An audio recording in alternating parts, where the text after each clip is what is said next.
So then with our second story, Swedenborg is observing an angel's attempt to interact with the mind of a person. Interesting that this is the very next passage, isn't it? 2208, Right. I think. And this is somebody that Swedenborg, maybe he sees him while he's on a walk. We're not totally sure how it goes it's down. interesting. It seems like he's out on a walk and he Yeah. sees some angel wanting to interact with somebody else he sees on the walk or something like that. So the attempt of an angel to work through interactions or correspondences is another translation. While I was walking along the road, an angel attempted to see how the properties of an angel flowed into an earthly human, and thus to investigate the interactions. Now, this is a major question that comes up a lot on this show. It's like, how much can angels influence us? What's Right. the nature of that Right. influence, right? That's right. Is that what we're talking about Yeah, here? I think, and the angel is wondering the same thing. Yeah. He's like, On this- what can how I much can actually do? Let me see if I can do this. You Let me sort see of if I can do that. Think of angels as they never have to experiment. They're angels. They That's know right. Before, they know. Yes, but they here have we have insight. it. This is an angel like doing the scientific method here. Wait, let me see if I can do this. But he did not. So of course it's going to work, right? Because it's an Of course, angel. it's an angel. But he did not. I wish I hadn't started reading that sentence. He did not succeed, except in a few respects. So most of it failed. So like out of 100 efforts, maybe 2 or 3 had any impact, whatever they were. Who knows what they were? Right. The reason I realized was that the thoughts of angels, though richer than the person's thought, had too little effect to arouse interactions.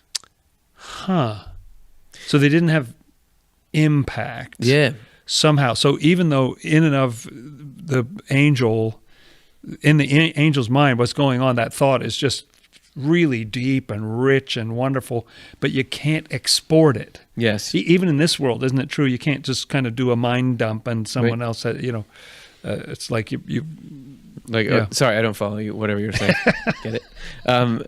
And besides, things of this person's own were getting mixed in, and thus evil feelings, which were being stirred up. Moreover, these feelings are of a cruder quality, and when they stirred them often enough, they also aroused a mixture in the person's mind, letting spirits grasp the opportunity to raise up disharmonious mental imagery. So just everything's getting all bogged down in this person's own interesting, brain. it's about imagery again, that the angel is trying to put some kind of good imagery into your mind, and that may be what I was talking about before, where you get, maybe that was what I was experiencing, like one little 15 seconds an hour or something.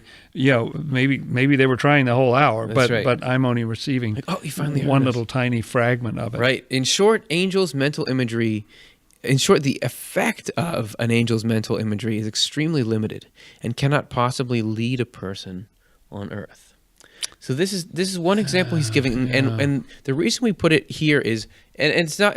There are other times when he describes angels having quite a lot of power over our mind and will and that kind of thing. But this is a side of it that does exist, and I think that the reason we'd want to include this here is that it's showing this angel is trying to get angelic stuff in, but there's all kinds of stuff gunking up the person's mind, which would be true of all of us. And what these spiritual crises or what these temptations do is they are clearing us out. Those were these leaves, these dead leaves that were angel is trying to shed some light on this stuff. There's no receptors there. The more we populate ourselves with this new living stuff, then these angels are going to have their messages received and felt and taken into life. Yeah, I think that's exactly right. And so from our standpoint, we think, oh, no, I'm going through this horrible thing. But it's a great thing, opening up to allow all that angelic influence to come in a better way. So you get a little more of that imagery or a little more of that impact. Yeah. That's what we want to do, right? Open ourselves up to more heavenly impact. It's because it's the cleaning of the mind. And when you clean anything, think about if you try to clean your garage, it becomes much more of a mess for a while. Everything's out. There's all this, That's it. But then afterwards, it's a little bit cleaner. Yeah. And it would be sort of like someone else cleaning your garage where you say, what are you doing?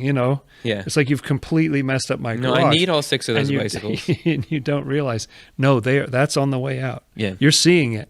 Yeah. But it's in fact, now it's in the yard. Oh, now it's out by the trash, So it's just on its way out.